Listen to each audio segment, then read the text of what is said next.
This Algebra Nation video will cover workbook page 122, and we're going to do part of page 123, left side.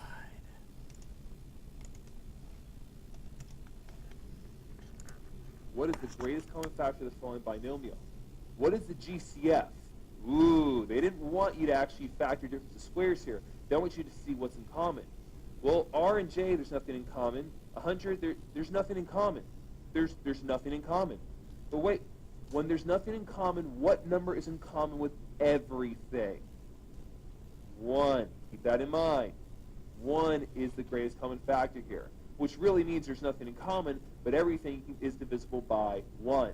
So that's the trick to this question. Again, really good question. Make sure you read. They wanted the GCF. Even though it's a difference of squares, they wanted the GCF. So we got two. Don't let this happen to you on the EOC. Epic fail. Strangely enough, there seems to be a common factor, no pun intended, about all these epic fail gifts. They seem to all involve the Miami Heat. I wonder why that is.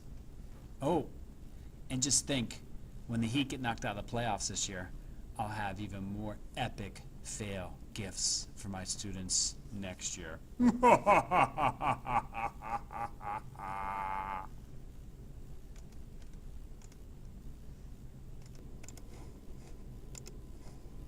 We're going to try trinomials. This is a two-part sequence here where the first part we call part 1 and the second part will be part 2.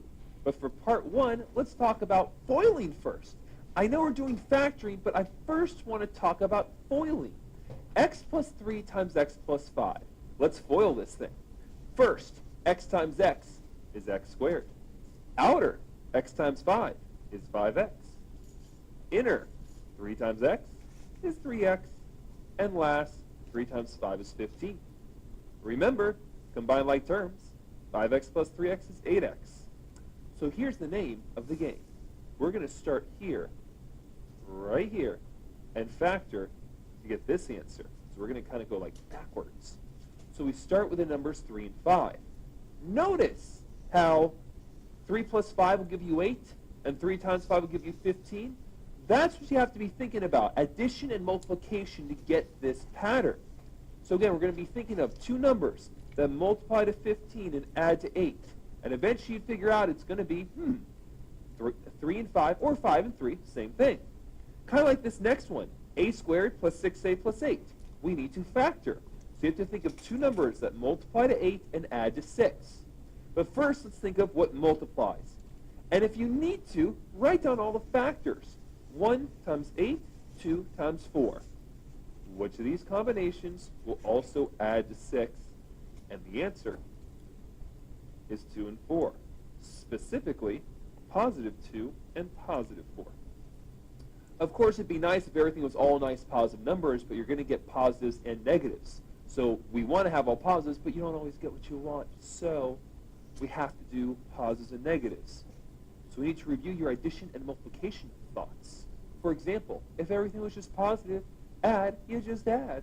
Multiply, you just multiply, and it's all positive. Yay.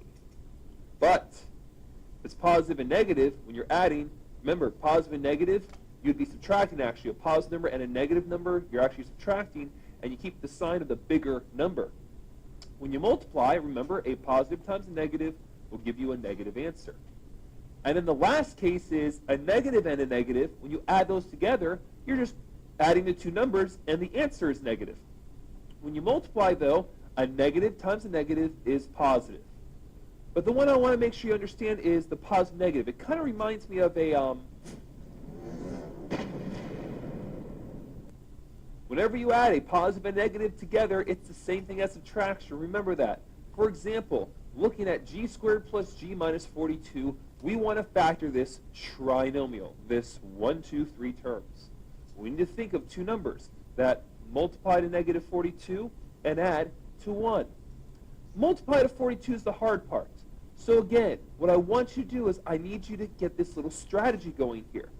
You're asking yourself what multiplies to negative 42 and what adds to 1, but the big thing is that number 42. you need to write down all the factors if you don't know the answer.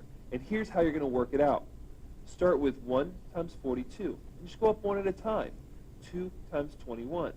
3 times 14. But wait, I don't expect you to know all the factors. That's why we have a calculator.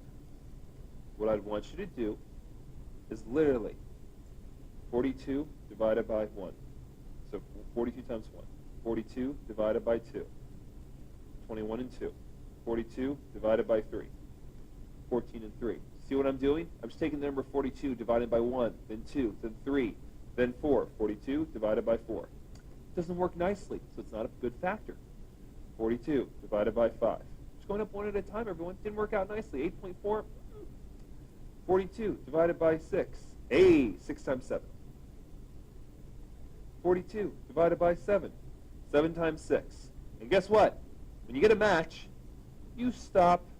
Those are all the factors of 42. And now that we have all the factors of 42, which of these combinations could possibly give you a 1? And the answer would be 6 and 7. But we have a negative sign here, which means 1 is positive and 1 is negative. In order to get a positive 1, the bigger number should be positive. That's why it's positive 7 and negative 6. And that's how you're going to be factoring. You ask yourself what multiplies. If you have to, get all those factors listed, and then of those combinations, which will add to the middle number, the middle term. For this next example,